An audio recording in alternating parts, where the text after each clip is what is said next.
walking around with 4 months with 3 wishes and all the ideas that start to percolate up.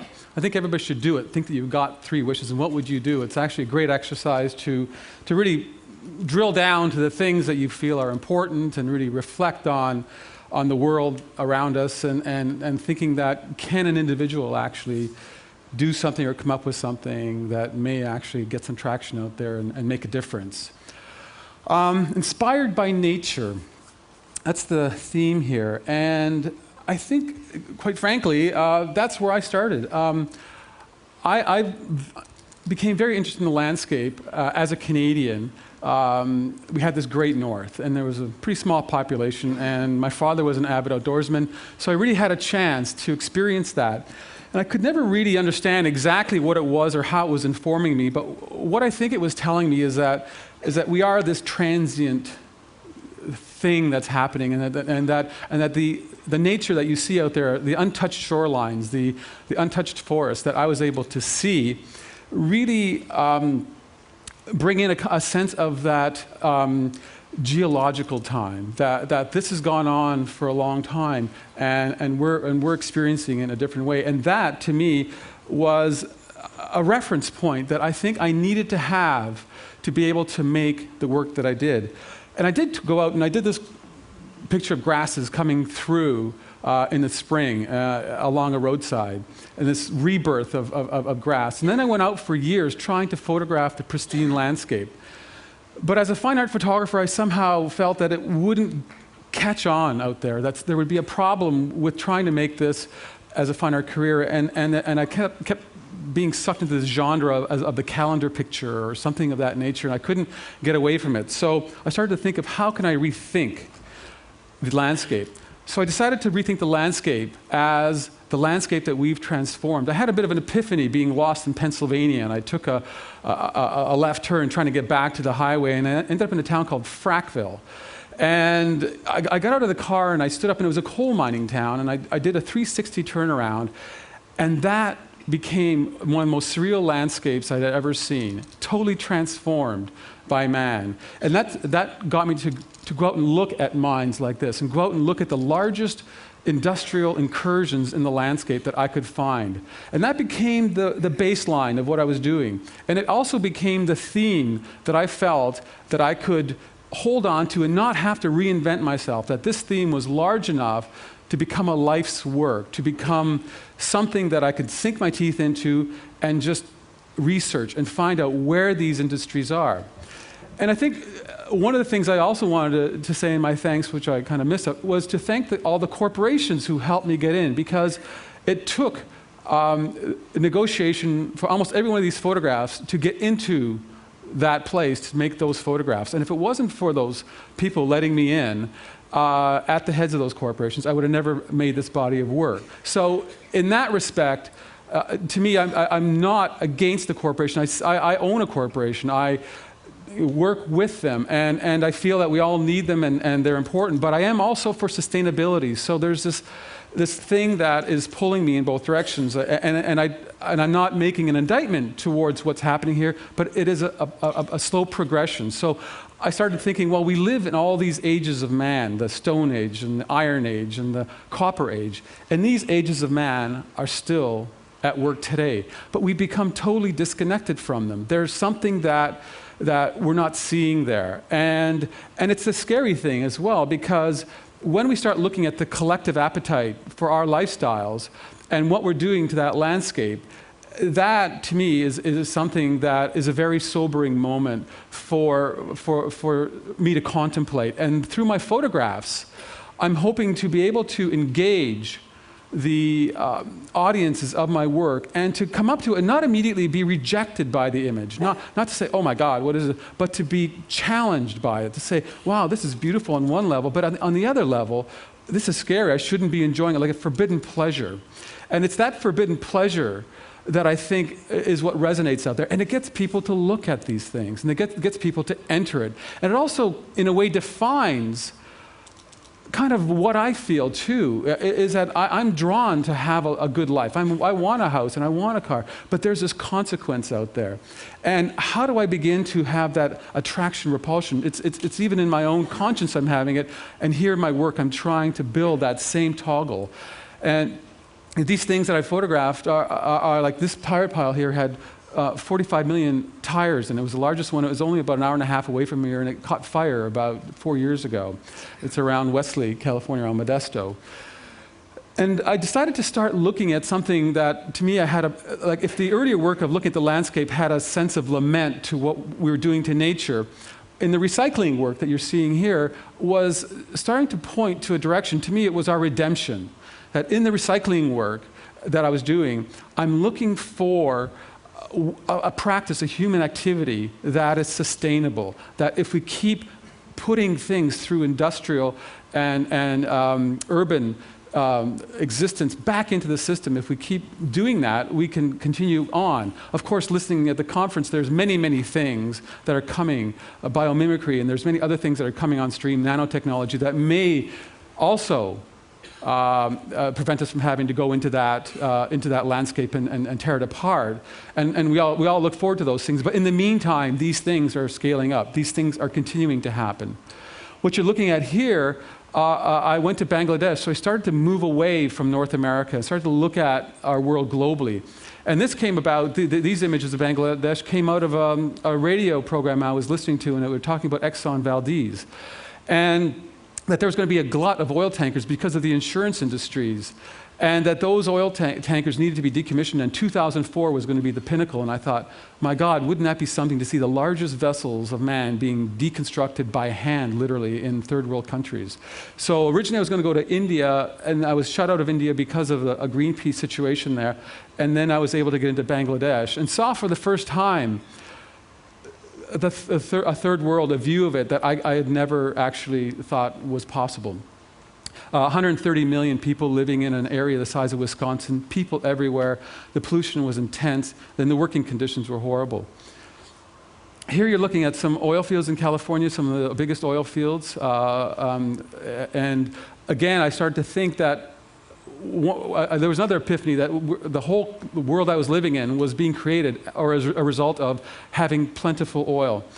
And that to me was, again, something that I started building and I continue to build on. So this is a series that I'm hoping to have ready in about 2 or 3 years, kind of under the heading of the oil party. Because I think everything that we're involved in, our clothing, our cars, our roads, and everything are directly a result. I'm going to move to some pictures of China. And for me, China, I started photographing it 4 years ago, and China truly is a question of sustainability in my mind. Not to mention that China as well has a great effect on the industries that I grew up around, because I came out of a blue-collar town, for a GM town, and my father worked at GM, so I was very familiar with that kind of industry, and that also informed my work. But you know, to see China and the scale of which it's evolving is quite something. So what you see here is the Three Gorges Dam, and this is the largest dam by 50% ever attempted by man. Most of the engineers around the world left the project because they said it's just too big. In fact, when it did actually fill with water a year and a half ago, they were able to measure a wobble within the earth as it was spinning. It took 15 days to fill it. So this is a massive, it created a reservoir 600 kilometers long, one of the largest reservoirs ever created.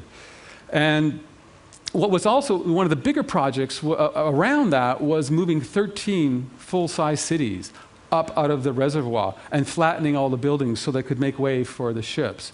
This is the before and after, so that was before, and this is like 10 weeks later, demolished by hand. I think 11 of the buildings they used dynamite, everything else was by hand. That was 10 weeks later. And this gives you an idea. Again, and it was all the people who lived in those homes were the ones that were actually taking it apart and working and getting paid per brick to take their cities apart.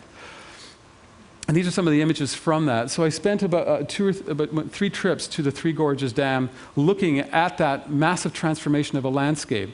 And it looks like a bombed out landscape, but it isn't. What it is, it's a landscape that is an intentional one. This is a need for power, and that they're willing to go through this massive transformation on this scale to get that power. And again, it's actually a relief for actually what's going on in China, because I think right on the table right now, there's 27 nuclear power stations to be built. There hasn't been one built in North America for 20 years because of the NIMBY problem, not in my backyard. But in China, they're saying, no, we're putting in 27 in the next 10 years. And coal-burning furnaces are going in there for hydroelectric power literally weekly. So coal itself is probably one of the largest problems. And one of the other things that happened in the Three Gorges, a lot of the agricultural land that you see there on the left was also lost. Some of the most fertile agricultural land was lost in that. And 1.2 to 2 million people were relocated, depending on whose statistics you're looking at. And this is what they're building. They're building the new city. This is Wushan, one of the largest cities that was relocated. This is the central headquarters or the town hall for the city. And again, the rebuilding of the city, it was, to me, it was sad to see that they didn't really grab a lot of, I guess, what we know here in terms of urban planning. And there were no parks, there were no green spaces, very high density living on the side of a hill. And here they had a chance to rebuild cities from the bottom up, but somehow we're not connecting with them. Here's a sign that translated says, "Obey the birth control law. Build our science, civilized and advanced idea of marriage and giving birth." So here, if you look at this poster, it has all the trappings of Western culture. You're seeing the tuxedos, the bouquets, but what's really, to me, frightening about the picture and about this billboard is the refinery in the background. So it's like marrying up all the things that we have, and it's an adaptation of our way of life, full stop. And again, when you start seeing that kind of embrace, and you start looking at them leaving their rural lifestyle with a very, very small footprint and moving into urban lifestyle with a much higher footprint, it starts to become very sobering. At this point, this is a shot in one of the biggest squares in Guangdong. And this is where a lot of migrant workers are coming in from the country. And there's about 130 million people in migration trying to get into urban centers at all times. And in the next 10 to 15 years, they're expecting another 400 to 500 million people to migrate into the urban centers like Shanghai and the manufacturing centers. The manufacturers are, like the domestics are usually, you can tell a domestic factory by the fact that they all use the same color uniform. So this is a pink uniform at this factory. It's a shoe factory, and they have dorms for the workers, so they bring them in from the country and put them up in the dorms. This is one of the biggest shoe factories, Yuyang Shoe Factory near Shenzhen. It has 90,000 employees making shoes. This is a shift change, one of 3 at every change. There's 2 factories of this scale in the same town. This is one with 45,000, so every lunch is about 12,000 coming through for a lunch. They sit down, they have about 20 minutes. The next round comes in. It's an incredible workforce that's building there. Shanghai, I'm looking at the urban renewal in Shanghai, and this is a whole area that will be flattened and turned into skyscrapers in the next 5 years. What's also happening in Shanghai is China is changing, because this wouldn't have happened 5 years ago, for instance. This is a holdout. They're called Deng Zihus. They're like pinned tacks to the ground. They won't move. They're not negotiating. They're not getting enough, so they're not going to move. And so they're holding off until they get a deal with them. And they've been actually quite successful in getting better deals, because most of them are getting a raw deal. They're being put out about 2 hours. The communities that have been around for literally hundreds of years, or maybe even thousands of years, are being broken up and spread across in the suburban areas outside of Shanghai. But these are a whole series of guys holding out in this reconstruction of Shanghai. Probably the largest urban renewal project, I think, ever attempted on the planet.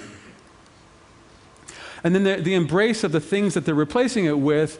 Again, one of my wishes never ended up going there, was to somehow tell them that there are better ways to build a house. The kinds of collisions of styles and things were quite something. And these are called the villas, and they're more. And they also, like right now, they're just moving in, the scaffolding is still on, and there's, this is an e-waste area, and if you looked in the foreground on the big print, you'd see that the industry, their industry, they're all recycling, so it's all, the industries are already growing around these new developments. This is a 5-level bridge in Shanghai. So Shanghai was a very intriguing city. It's exploding on a level that I don't think any city has experienced. In fact, even Shenzhen, the industrial or the economic zone, one of the first ones, 15 years ago was about 100,000 people, and today it boasts about 10 to 11 million. So that gives you an idea of the kinds of migrations and the speed with which, this is just the taxis being built by Volkswagen. There's 9,000 of them here, and they're being built for most of the big cities, Beijing and Shanghai, Shenzhen, and this isn't even the domestic car market. This is the taxi market.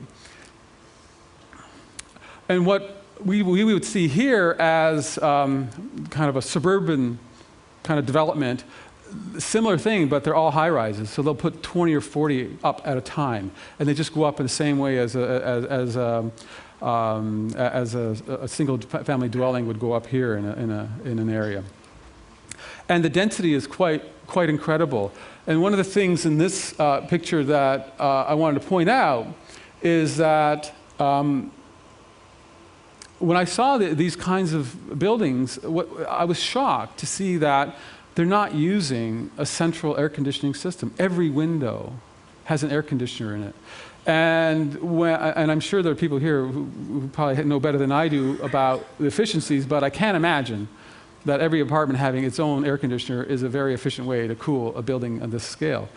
And when you start looking at that, and then you start factoring up into a city the size of Shanghai, it's literally a forest of skyscrapers. It's breathtaking in terms of the speed at which this city is transforming. And you can see in the foreground of this picture, it's still one of the last areas that is being held out. Right now, that's all cleared out. This was done about 8 months ago, and high-rises are now going up into that central spot. So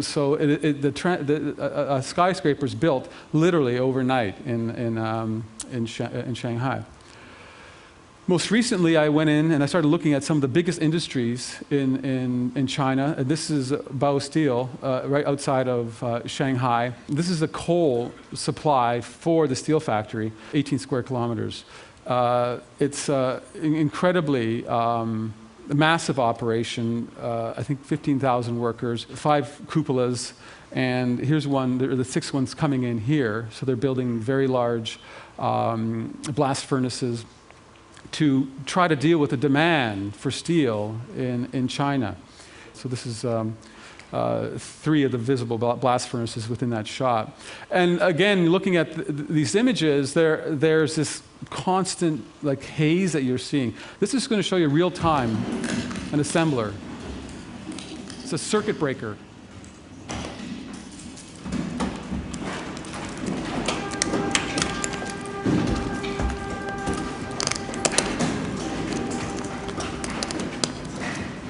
$10 hours a day at this speed.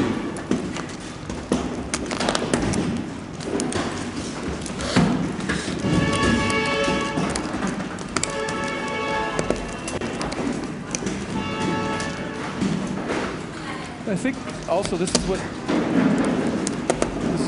I think one of the issues that we here are facing with China is that they're using a lot of the latest production technology. In that one, there was 400 people that worked on the floor, and I asked the manager, point out 5 of your fastest producers.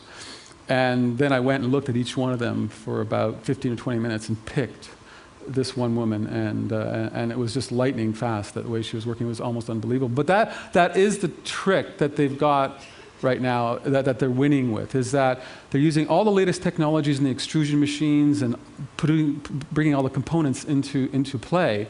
But the assembly is where they're actually bringing in the country workers. Are very willing to work. They want to work. There's a massive backlog of people wanting their jobs. That condition is going to be there for the next 10 to 15 years if they realize what they want, which is 400 to 500 million more people coming into the cities. In this particular case, this is the assembly line that you saw. This is a shot of it. I had to use a very small aperture to get the depth of field. I had to have them freeze for 10 seconds to get this shot. I couldn't, it took me 5 fake tries because they're just going. So to slow them down was literally impossible. They're just wound up doing these things all day long until the manager had to really, with a stern voice, say, okay, everybody freeze. And they actually, it wasn't too bad, but it's kind of, it's driven, they're driven to produce these things at an incredible rate. This is a textile mill doing synthetic silk, an oil byproduct. And what you're seeing here is, again, one of the most state-of-the-art textile mills. There's 500 of these machines. They're worth about $200,000 each. So you have like about 12 people running this, and they're just inspecting it, and they're just walking the lines. The machines are all running. Absolutely incredible to see what the scale of the industries are. And I started getting in further and further into the factories. And that's a diptych. So I do a lot of pairings to try and get the sense of scale in these places. This is a wind where they did get the threads and they wind the threads together, pre going into the textile mills. Here's something that's far more labor intensive, which is the making of shoes. This floor has about 1,500 workers on this floor. The company itself had about 10,000 employees, and they're doing domestic shoes. It was very hard to get into the international companies because I had to get permission from companies like Nike and Adidas, and that's very hard to get, and they don't want to let me in, but the domestic was much easier to do.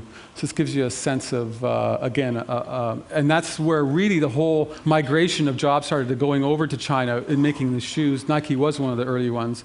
And it was really it was such a high labor component to it that it made a lot of sense to go after that labor market. This is a high-tech mobile phone, Bird mobile phone, one of the largest mobile phone makers in China. They're now becoming, I think mobile phone companies are popping up literally on a weekly basis, and they have an explosive growth in mobile phones.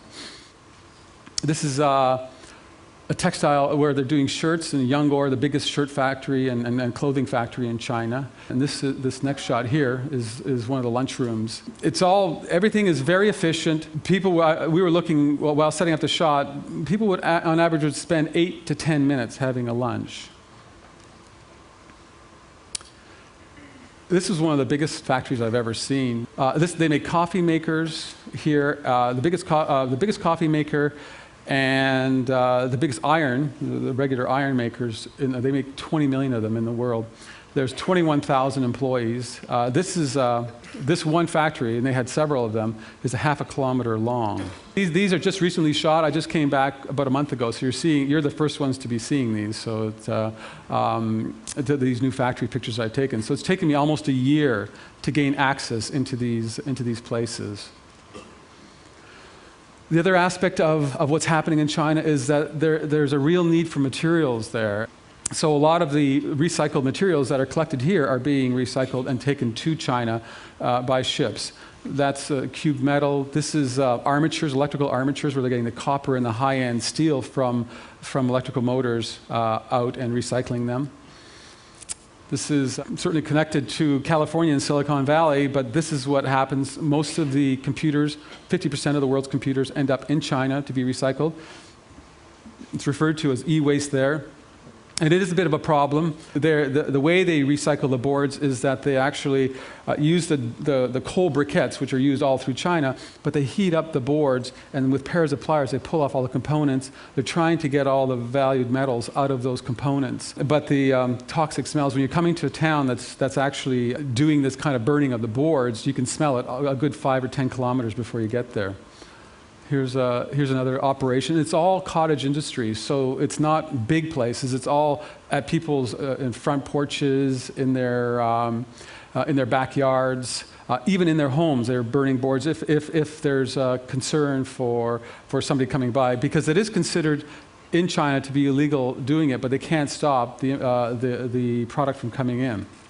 This portrait, I'm not usually known for portraits, but I couldn't resist on this one, where she's been through Mao, and she's been through the Great Leap Forward and the Cultural Revolution, And now she's sitting on her porch with this e-waste beside her. It's quite something.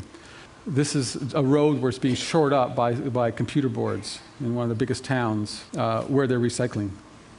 So that's the kind of the photographs that I wanted to show you. I want to dedicate my wishes to my two girls. They've been sitting on my shoulder the whole time while I've been thinking.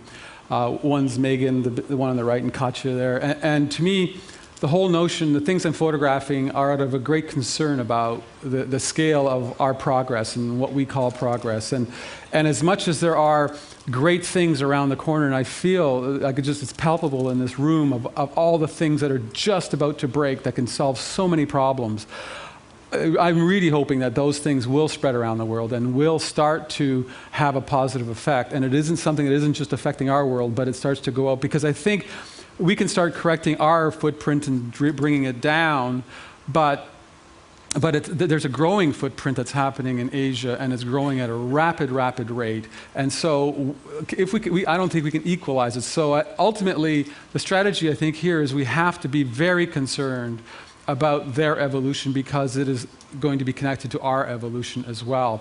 And so part of my thinking and part of my wishes is sitting with these thoughts in mind and thinking about, how are they going to, how's their life going to be when they want to have children, or when they're ready to get married 20 years from now, or whatever, 15 years from now. And to me, that has been the core behind most of my thinking in my work, and also for this incredible chance to have some wishes.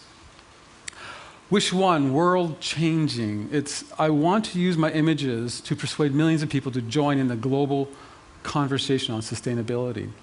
And it is through communications today that I believe that is not an unreal idea. And I went in search. I wanted to put what I had in mind, hitch it onto something. I didn't want a wish just to start from nowhere. One of them I'm starting from almost nothing, but the other one I wanted to find out what's going on there that's working right now.